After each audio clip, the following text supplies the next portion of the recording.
ഒരിക്കൽ ഒരു യുദ്ധത്തിൻ്റെ പേര് കേട്ട ഒരു രാജാവുണ്ടായിരുന്നു. എല്ലാ യുദ്ധത്തിന് പോകുമ്പോഴും രാജാവിൻ്റെ കൂടെ ഒരു കമ്പാനിയനായിട്ട് ഒരു ആനയും ഉണ്ടാവും. ഈ ആന ശക്തനും പേടിയില്ലാത്തവനും വിശ്വസ്തനുമൊക്കെ ആയിരുന്നു. എപ്പോഴൊക്കെ ആളുകൾ രാജാവിൻ്റെ അദ്ദേഹത്തിൻ്റെ കഴിവുകൾക്ക് അഭിനന്ദിക്കുന്നു, അപ്പോഴൊക്കെ അതിൻ്റെ ഈക്വൽ ക്രെഡിറ്റ് ആനക്കും കൊടുക്കുമായിരുന്നു. പക്ഷേ ഇപ്പോൾ കാര്യങ്ങളാകെ മാറി. ആനക്ക് വയസ്സായി. അതുകൊണ്ട് തന്നെ ഇപ്പോൾ യുദ്ധത്തിനൊന്നും പങ്കെടുക്കാൻ കഴിയില്ല.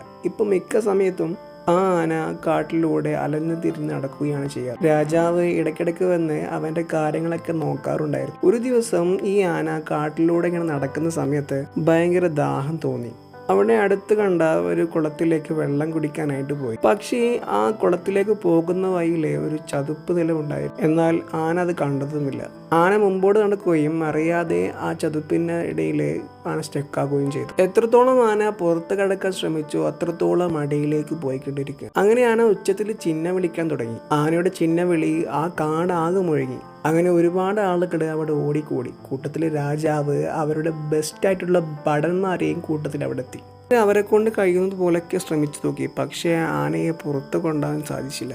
ഇത്രയും വലിയ മൃഗമാണല്ലോ. ആ സമയത്ത് ബുദ്ധൻ അതിലൂടെ പാസ് ചെയ്യാൻ ഇടയായി. ബുദ്ധനെ കണ്ട രാജാവ് ഉടനെ ബുദ്ധന്റെ അടുത്തെത്തി സഹായം ചോദിച്ചു.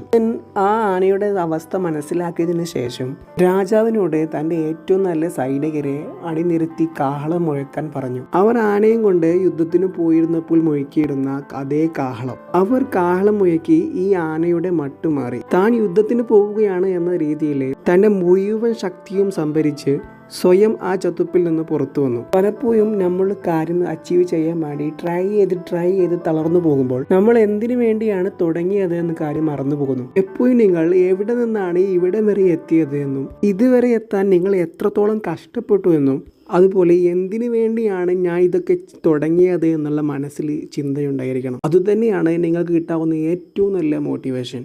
When you feel like quitting, remember why you started and always remember your struggles.